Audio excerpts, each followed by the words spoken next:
Bien, buenos días a todos. Good morning, all of you. Those of you who don't know me, my name is Ricardo Rodriguez. I'm a PhD. I have a PhD at the Zaragoza University, and I research. I have many research lines, amongst others, malware analysis. Today, I will be sharing the following with you. I will be telling you about a specific malware. The name of it is post-RAM scrapping malware. It will steal credit cards from compromised computers. This is quite related to Ruben's presentation. I very much liked it, like that Ruben introduced a number of concepts. So this will be the agenda for my presentation. I will tell you about the problems, what happens when we take our credit cards and we pay at a point of sale, and also what I tell you how you can access credit cards information and what this malware is about. I researched, I analyzed these 22 of these malware families. I studied the characteristics of it, the features of it, and I classified them. Then I will move on to a demo. I tell you about the tool, a demo of the tool. I'll show you a real example, then a bit of a related work and a few conclusions. I'm sure that you know that there is an increasing number of data exfiltration. So here we may be referring to emails or accounts from different fora, and then we also have data exfiltration with regards to payment methods and means. So this is a photograph or an overview of all these cases that have been on the air for some time now. So I'm sure that you also know that nowadays credit cards are widely used. I don't know whether you know it or not, but some countries are even considering eliminating cash. So there is one country in the European Union, Denmark more specifically, who is trying to eliminate or not to use cash. Singapore is also thinking about that. So we are at a time where it is more and more common and frequent, for instance, to buy bread and to pay with credit cards. So therefore, we're also seeing an increasing number of attacks to financial entities, banks, in an attempt to steal this information, which can be really juicy. And why is that so? Well, in the black market, information of a credit card is an element which is well traded. It is well paid. So these are some data from report, and here we can see the US credit card data. The price of it may range between $1.5 or $5. Fortunately, if we buy 100 cards, give us a discount.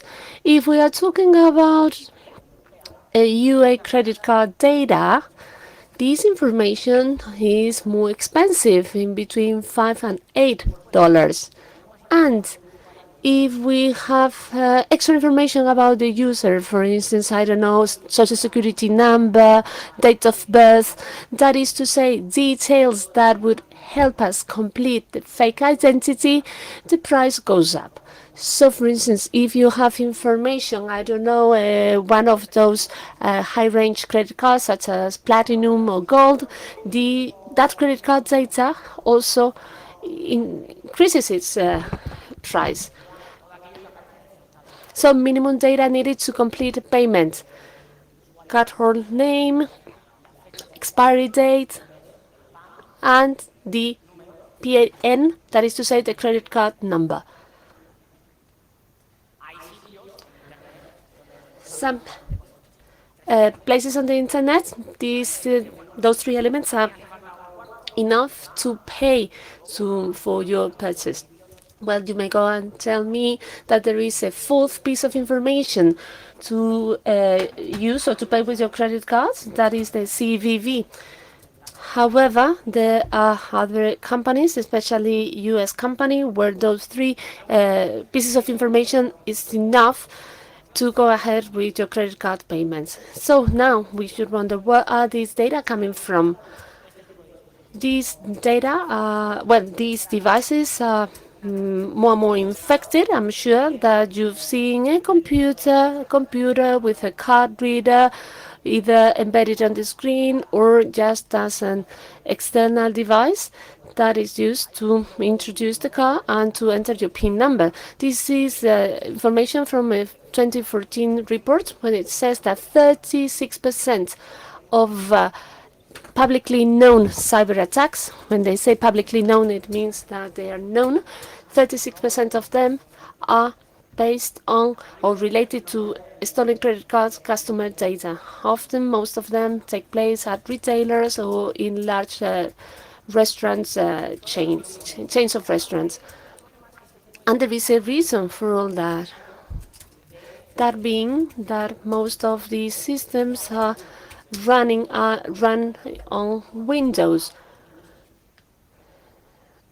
any version of Windows. What is happening here? We are seeing a change in the type of attacks that are carried out against this system. In the past, we could see credit card terminals that often were compromised. I have a credit card reader, and then you could modify some elements, insert some elements, so that by the time the user introduces the credit card, you can read that credit card details and transfer that information somewhere else. But let us say that hardware tampering is shifted to doing something which is more common nowadays, that is to say, network sniffing. If you know that credit card information is going through that network, you just go there, you sniff that network, and then you find values associated with the credit card, with the credit cards. The best well-known case took place in 2008. The company attacked was a US company, and a group of hackers led by Albert Gonzalez, living in Miami, were found. Well, they could see that the restaurant was using a Wi-Fi network with a web protection. I'm sure that you know the web Wi-Fi protection. That protection is highly vulnerable. So this group of people, the gang, compromised the network from the restaurant. Then they access to external servers of the company. So what they found in the external servers of the company was a long list of credit card customer data. What did they do? Once they found those data, they exfiltrate data and then sold it. Therefore, it is estimated that they sold 40 million credit card customer data. So if we were to multiply that by the $1.5 that we mentioned before, you figure how much money they made out of it. Albert Gonzalez was found guilty for these felonies and has been sentenced to 20 years in prison. So we have shifted from doing skimming terminals to now having a specific malware known as post-RAM scrapping, because the main objective is scrapping the memory, scraping the memory, which is the terminal or a device that is found located in the point of sale. The objective is to find patterns that match credit cards, and once those patterns are found, data is exfiltrated. As I said before, this type of threat, this type of malware, is the greatest threat that these terminals are facing nowadays. We shifted from network sniffing, and now we are facing this specific scraping malware. I want to tell you a bit more about this. In 2013, Target in the US is kind of a Carrefour, large hypermarket. It was compromised by this type of malware. It was belonged to the family of the black POS. It is estimated that 14 million records of customers were stolen in 3 weeks. Then in 2014, Home Depot, which is a similar company to Target, was compromised by a variant of prior POS. This time was the framework POS. So they said that the attack lasted for 5 months. We just don't know. As a result of the attack, they stole 56 million records. So this study will tell us how has been the evolution of this type of malware, what is functionality like, how they persist on the equipment, so how do they manage to remain in the machine even if I restart it, how do they process such data, and how the data is exfiltrated. First of all, we should not forget, we should know what happens with our credit cards information when I pay. When I pay, well, I have my credit cards, I pay at the point of sale, and then the information, the credit card data, goes to the issuing bank of my card, or the bank to which the POS terminal is connected to.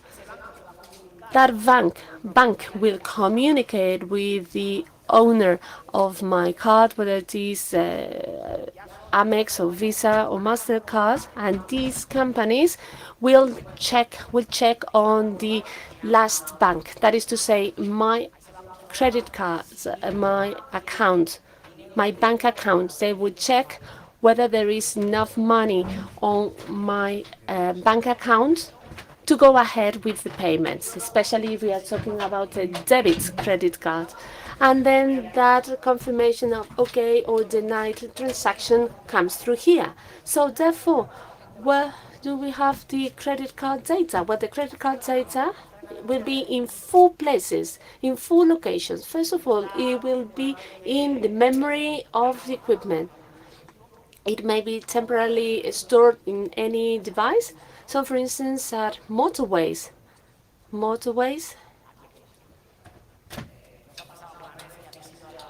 didn't happen to you. For instance, when you go somewhere, then you are at a motorway, you swipe your credit card, and then you are not charged real time. The payment doesn't take place real time, as Ruben mentioned in the case of aircraft, because there is lots of traffic. They want to speed it up. What they do is store the information of all the cars that have gone through the toll, and then they just get all those data on a specific day, and they transfer the data to the bank, all those data all together. There are those who say that, for instance, if your credit card is cancelled and is not expired, they said that you could travel on those motorways. So I just want to believe that the information of my credit cards when I go through the toll is stored in an encrypted manner and in a place which is not easy to access, so it's not accessible to attackers. Then my credit card data is also in transit, but fortunately we have a payment standard, payment card industrial, and that standard forces each parties to use encrypted information. Therefore, even if my credit card data is in transit, it cannot be compromised. And also, that credit card data will be present also in the actual application, the application running into the point of sale systems. So these are places, or these are different locations where my credit card data could be compromised. Just let me tell you that the malware that we will be seeing today will try to access information right on this point. It will not mind accessing or getting to information in these other three other locations.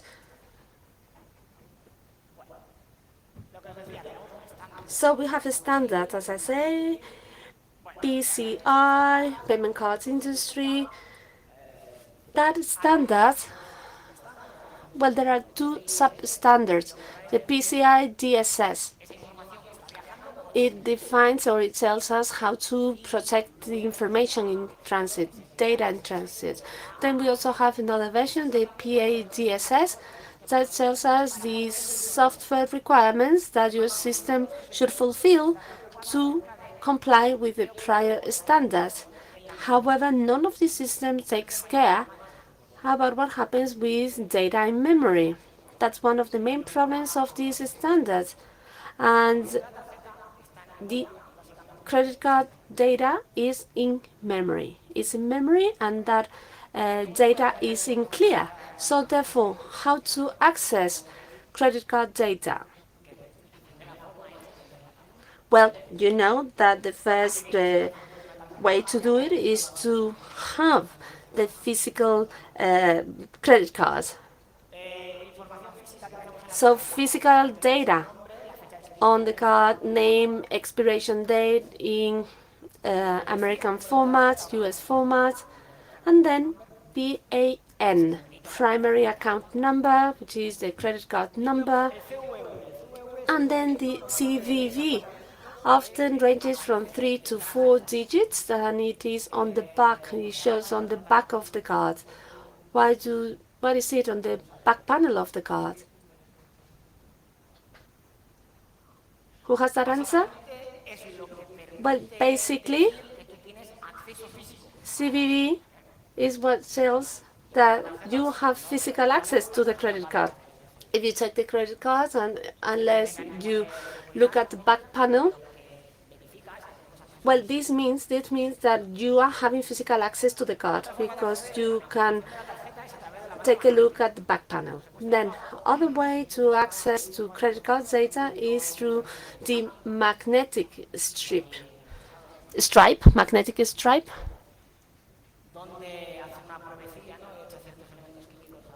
There is an interesting video made by Sammy. Sammy was in CyberCamp last year. They used to put some acid on that stripe, and they could get access to that information, to that data. So I'd like you to know that there are three stripes, okay, or this magnetic stripe is divided in three bands. Each of these bands come with a different format. So out of those three bands, only number 1 and 2 are used. Band number 3 was intended to be used by some banks, but in the end, its use has not been made a standard. Only track 1 and track 2 are used. For information for you to know, for instance, if you have a credit bank account with Ibercaja, in track 3, you will see that you have your bank account number. So track 1 and track 2, these are the ones we are interested in.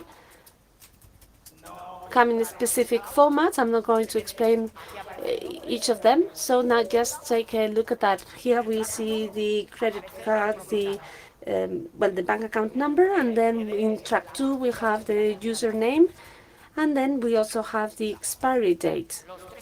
So therefore, these are the three minimum elements that are needed to make a payment.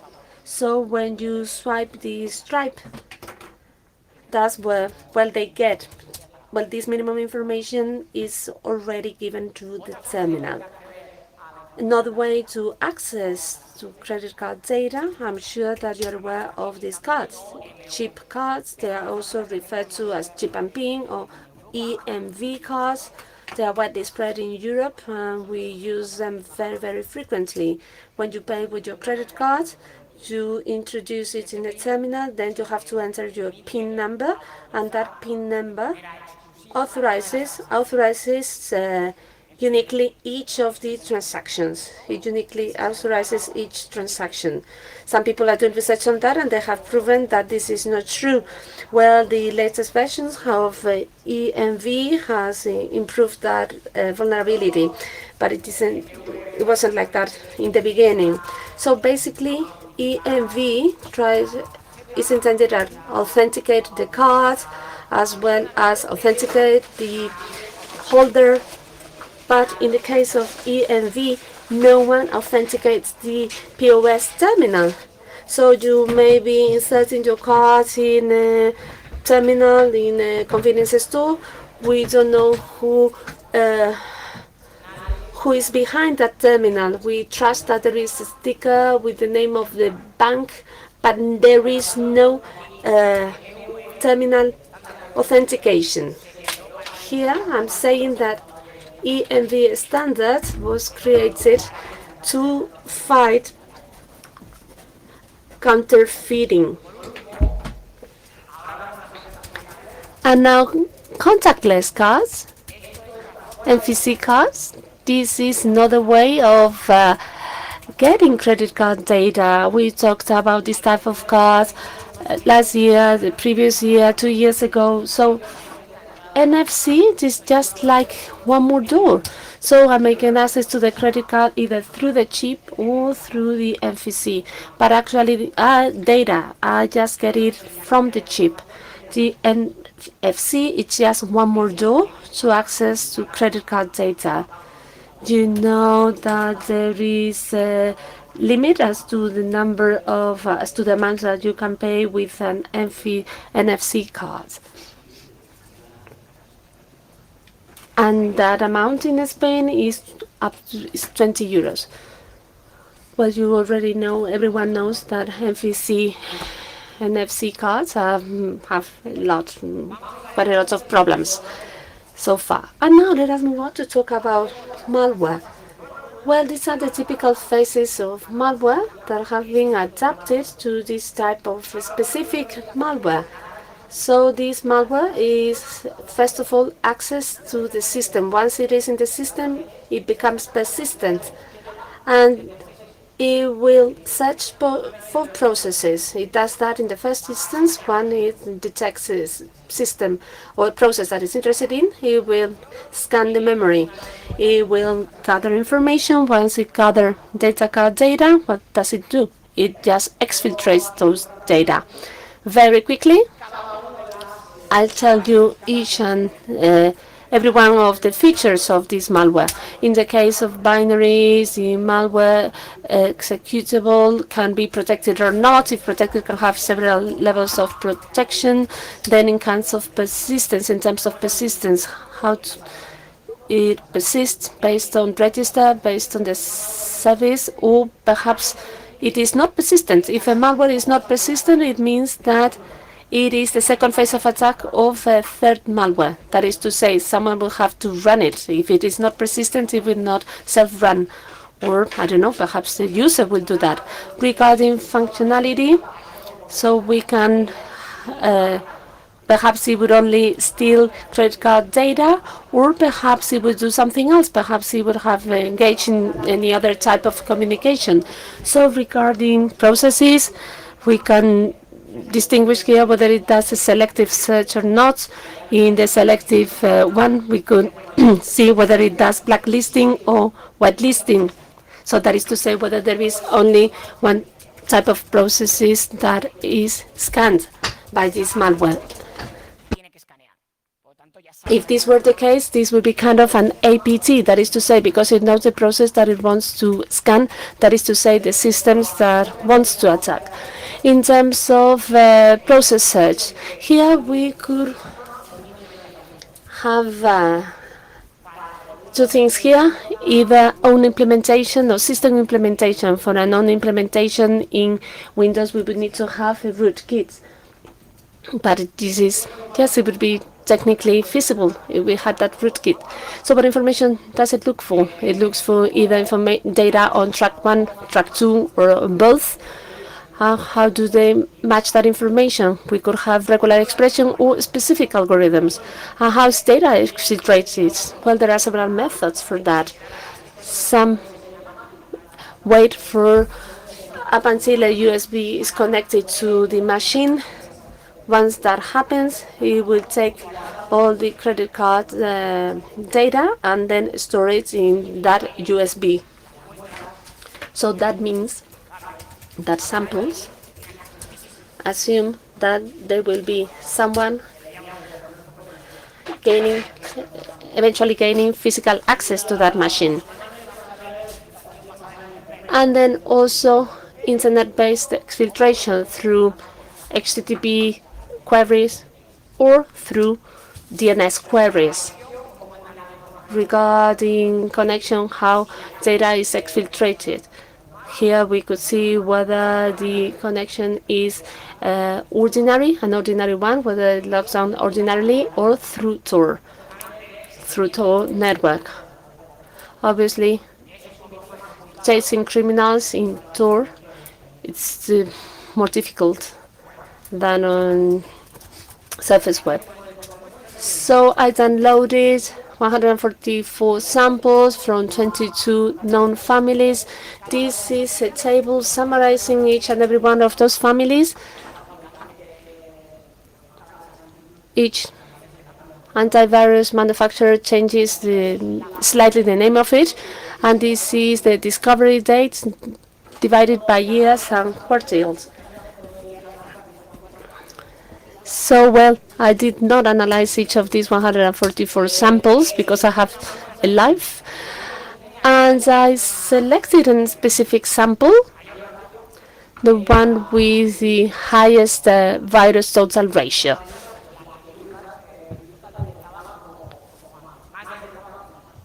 So I analyzed the highest VT ratio, and this is the evolution. In the beginning, we had only one family, registry-based persistence. Then in 2012, two families showed up.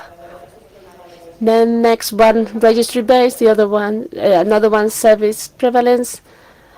And you see the numbers here. Well, you could go and say that there are only few families for this type of malware, but I feel that there is an evolution. In the years ahead of us, I believe that these bars will become higher and higher. Well, that will also be good fun, and we will have work to do. So regarding binaries, you should know that most of the binaries have been developed with C++ or DEFI, so only one of families have been developed with .NET. Out of the 22 families, only 5 of them implement any type of security based on PACA. Only 3 of them use any anti-analysis technique. As you can see here, most of them are divided by feature and type of persistence.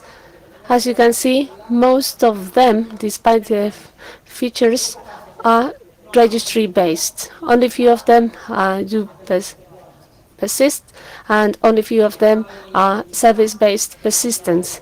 There is one which is very interesting, the need-love one. It persists in the registry, but it does it in a very special manner. Instead of storing itself in a file, in this sample, or this family rather, is stored in NTFS files. So that's the only way for the evil to hide data so that those data are not detected in forensics. What information is stolen? What data is stolen? Well, in most of the cases, data on track 1 and 2 are stolen. Most of them, if any, focus on track 2 only, and most of them will do whitelist. What type of processes are those that are excluded? Well, often system processes, Explorer.exe, LSAs, So these system processes, as you know, that will not have credit card data or should not have credit card data, are the processes excluded by this malware. Here we have some families, such as these two here, that do whitelisting. They focus on specific processes. And as I say, well, this is problematic. This is a summary of how all this is done, and for to such processes, Windows functions are used. And well, this is typical, otherwise we would need a rootkit. So no family has been found using a rootkit. However, we cannot rule that out from happening in the future. Most of the families, when they find the process, we will read the memory of the process from themselves. The process would ask Windows. The malware will ask about the process that it is interested in, then it will take it, and then it will be asking the process for its memory areas. And what memories have you reserved? And then it would answer, well, I have these ones, and then say, would you like to read them? And the malware says no, and then it will read that memory fragment by fragment, piece by piece. However, there are two families, very interesting families, that will inject code. They will inject the memory reading process in the actual process that they want to read. What do they get at?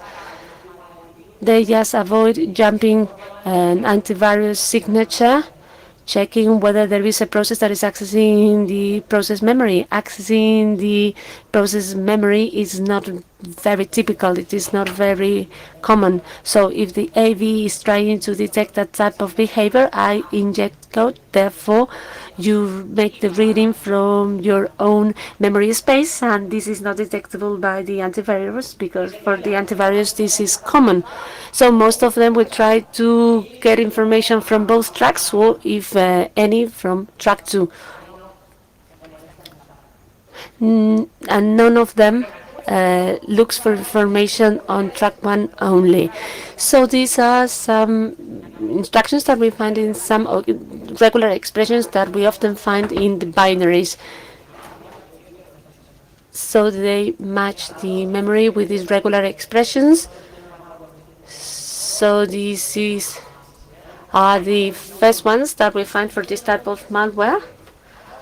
GRAS RW.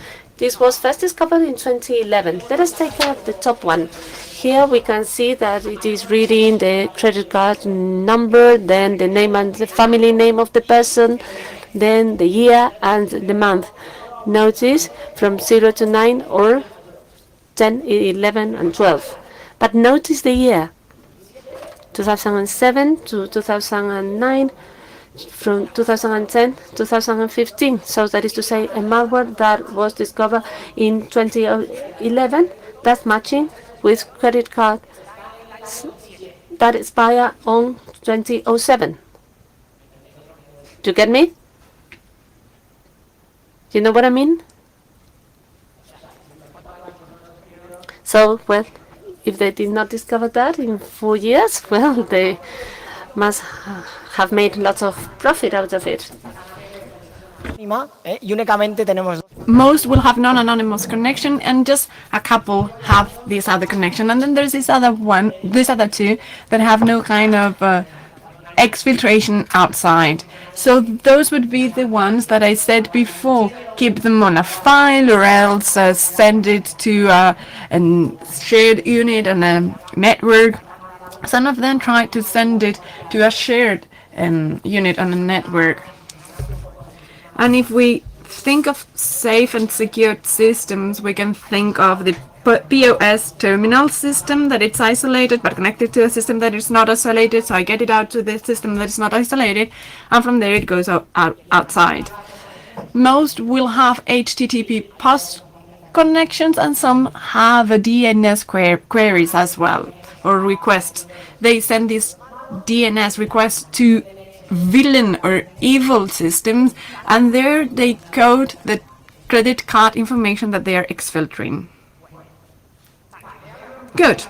Let me discuss the tool that I've mentioned It's based on the DBI instrumentation principle, so dynamic binary instrumentation. I can run the code when I want and when I say so. So I have my code that will be run, and I say, this is the code I want you to run, and I want you to run it here and there. That's it. This is DBI. We've used Ping, which is Intel developed framework, so you can have this kind of tool developed easily. That's the architecture.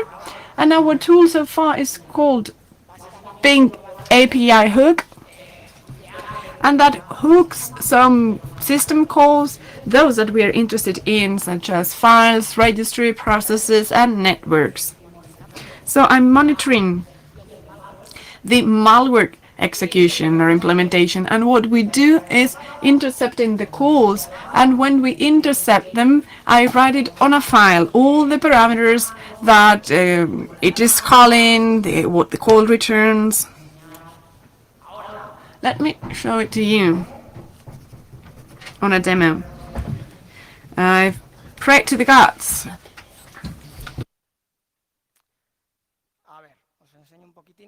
So let me show it to you. I have this Debian machine with me, running this server, and I find there is a given website at a given directory.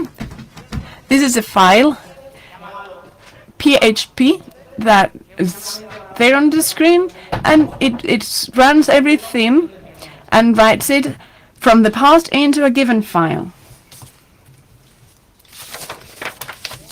And here, two consoles or dashboards to control my PHP. This is the Apache log option to check the options, and on top you see the file information where it is writing. That is app.php. Sorry, hub.php. And this is a sample from Lena family.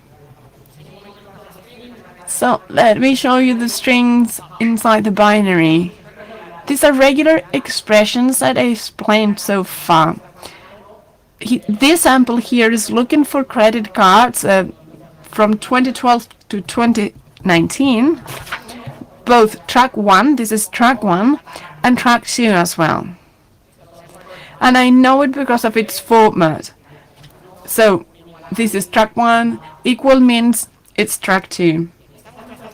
So this sample has been modified. As you see, it's been hard-coded and it says where to connect itself. I don't know if you can see it from there, because it's small print. The IP is hard-coded. That's what the sample connects in. And this is what I requested from my system. This is the folder, and this is the hub.php. So I get a post with the information. This web is not working now, but it will be instructed to log to my machine.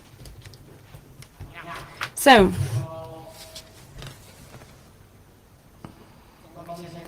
I have my own POS server machine with a card reader, and a few people in the morning have been here. So maybe in my memory I've stored this kind of information, meaning that I have my POS system running, and there are some people who've paid using my POS terminal.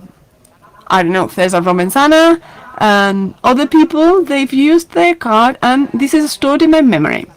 So this window stays open and running, and this is all on the process memory, that's Notepad. And this is the other sample that has been modified, a Linux family modified. And when I run, you will see what happens. This is what I invoke. I will not dwell on that. Press enter, and there are some log files with the traces, and the sample is gone, right? And this is quite typical of malware. Malware, once the machine is infected, it self-deletes. So let's see what's going on here. system, as you see, this Windows system is still running, nothing is going on there. And eventually, if gods are merciful,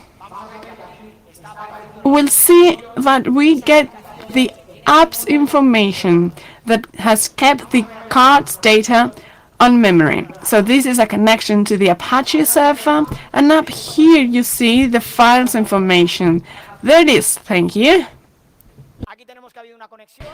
So here is the connection from the Windows machine, an HTTP request for a file, and this is the data sent back to me by the back. You see, this is the beginning of an Linux string and all the information data that it's gathered. And you can see, well, that there's been previous tests performed earlier. So HWID, so hardware ID, and a number, right? If we knew about Windows, this is a match. So this number is a match to the number expressing my hard drive volume, so the infected machine.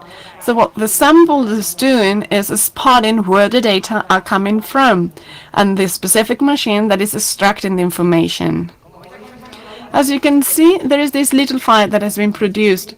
It is a file, and I guess there's another one. I cannot say this. Oh, here it is. So two files that have information for the execution.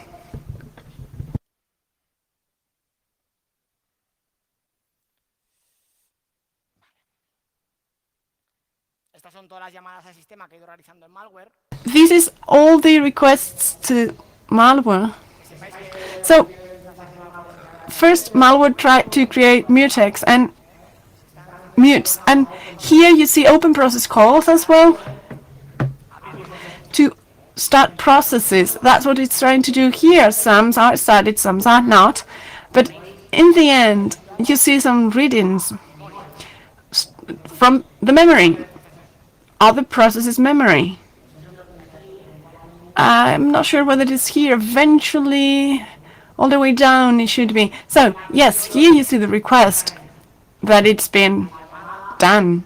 This is the call, the connection. Here it is when there is a connection attempt. This is the IP, and here you see the type of request. This is the send request, you see, and here is what it is sending.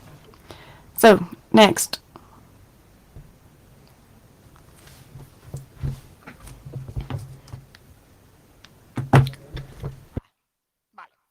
Good. This is MD5 of the sample I've analyzed. It's been slightly patched to connect to my server, that was all. Then related work. So many people have looked into different kinds of malware, but no one had looked into this kind of bugs, maybe because it was not mature, this sector. And when it comes to banking information or data, you need to know that some people have developed some tools to sniff into networks to see if your system fulfills the PCI-SS standard, PCI-SS, and there is scraping with network packages. And others have looked into security. There are different elements, PayPal and others offer you hardware that you can connect to the audio jack on your cell phone, and the target is to read credit cards. Some people have analyzed what the security is for this kind of systems. So, conclusions.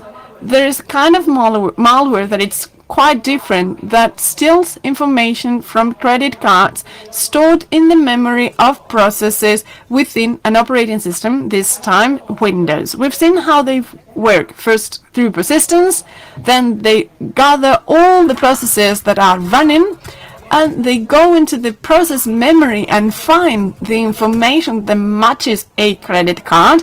Haven't mentioned it, but there are a few samples where they implement the Loon algorithm, briefly mentioned by Ruben, which is an algorithm that it's part of the track standard, and it states whether the number of credit card you've read is valid or not.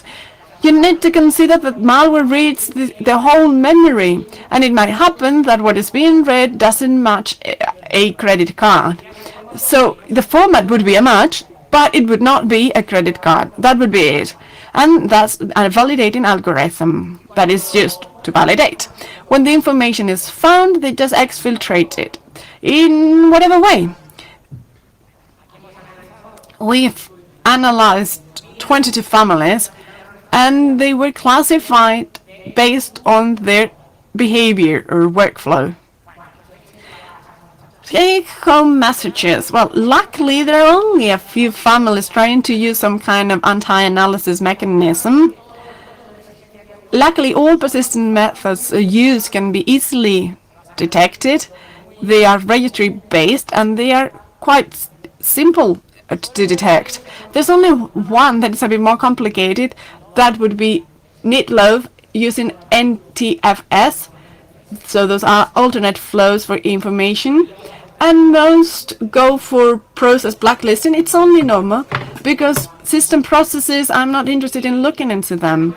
And most of the time, luckily as well, they will use exfiltration flows that are non-anonymous. So it will be easy to track down where the information is sent, who is receiving it, and so we can crash the villain's system. We've seen some other two weird things, such as DNS exfiltration, or when you plug a USB to your machine, and two more use Tor.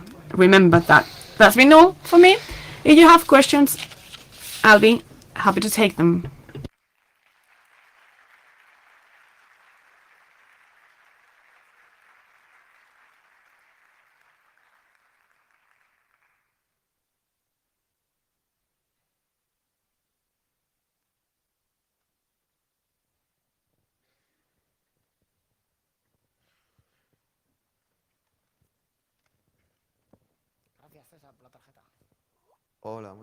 So, good morning. First of all, thank you, Damian, for your presentation. Very interesting. And let me mention, for POS or post-terminal environment, so those companies that set those terminals up, so restaurants and coffee shops, are they aware of it? Or is the solution different? I hope so. These kind of companies, what they try or should try to meet the standard. Otherwise, you should get lost. But as I said before, when we discuss the standard, what they ensure is that the information in transit is protected. But as far as I know, there is no solution that thinks of memory protection, because this is the local machine, and there is a RAM attack on the machine, that very machine. So I guess that the POS terminal manufacturers should have some RAM cleaning after each transaction. Well, they should do something to make sure that if infected with this kind of malware, the data from the credit card would not be on the memory. So, in plain text, I mean. And that was a question about the different manufacturers.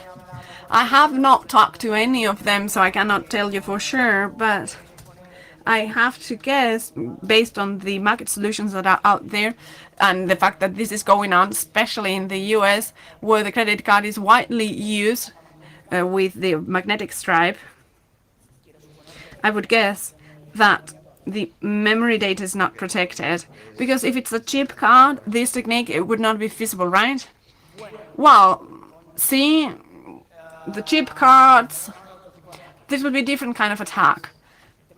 The thing is, if the information out of the chip is stored on the RAM memory, which should not be the case initially, the problem would be the same, but again, it should not be there. So, you would recommend disabling the magnetic stripe, right? I recommend you to be aware of what you do with your credit card. That was it. Where you tap it. what ATMs you use, for sure. Thank you very much.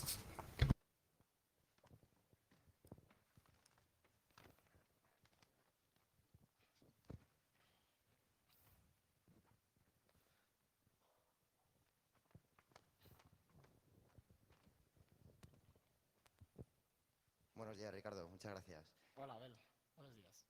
Good morning. What's the usual infection vector? Well, as with any kind of malware, if you have a POS terminal, you work at somewhere, and you've got plenty of time. I don't know, a tobacco shop. You've got your terminal. Some people come in the shop. Some other times you're alone, and you've got a computer with an internet connection. What do? Read the newspapers? Or yes, or apps, or probably some websites to watch some videos, not so legal videos, movies that are on websites where there's usually third-party exploits to compromise your computer. Basically, what we see is that the attack vector would be the same that we would find with a commodity malware, which is regular malware. It could also be insiders, the typical unhappy employee that plugs in the USB. Yes, the USB exploitation is more or less clear, but if they attack it all as if it were phishing, or maybe it's a bit much more targeted or focused. No, you could have a much more focused or targeted attacks. Actually, the rule or the standard is to have highly specific attacks, because this kind of websites we mentioned, anyone could log in, and so the percentage of people who find themselves at a POS terminal would be smaller. But we could refer to much more targeted attacks, spear phishing, that takes you to a given website. And then last question. Any water holing attack that you've seen? Water holing attack where there might be a regular provider and it is compromised, and so there is a cascade effect? No, I have not seen it. Perfect, thank you very much. Hola, Ricardo. Thank you, Ricardo. As always, you're so great at explaining what you need to explain. Easy to understand. I have a question, and you see, the ATMs that would speed out money, does it have to do with this kind of attacks? This is ATM malware, and it's completely different. Okay, good. Maybe a few years from now, next year maybe, I'll discuss that. Nothing to do with Swift attacks either that are so trendy recently. Any more questions? So thank you very much for being in this room in Sunday morning.